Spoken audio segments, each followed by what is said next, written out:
अहले बैत के दुश्मनों को मेरा पैगाम।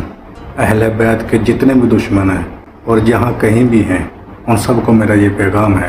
ए अहले बैत के दुश्मनों, क्या तुम समझते हो कि आफ्ताब वलायत को गर्द से कुफर से छिपाया जा सकता है? क्या तुम समझते हो कि अली की तलवार हक को जुटलाया जा सकता है?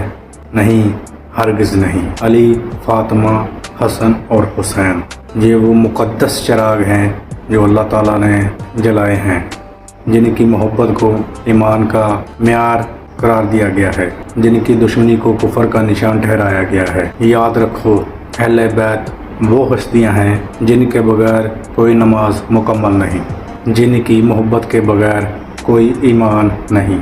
ए इनकार करने वालों, अब भी वक्त है, अपने दिलों को बुग़्ज़ से पाक करो। अली और आले अली की मोहब्बत से अपने सीने को रोशन करो, वरना जिस दिन आमाल का वज़न किया जाएगा अली के दुश्मनों के पलड़ों में सिर्फ हसरतें होंगी और अहले बैत के आशिक सुरखरू होंगे। अहले बैत हक है, अहले बैत हिदायत का सफीना है, और जो इनसे दूर हुआ उसने अपनी जानों पर जुल्म किया, और जो इनसे दूर हुआ उनके लिए हलाकत है। सलाम हो अली पर, सलाम हो अहले बैत पर, और लानत हो अहले बैत के दुश्मनों पर।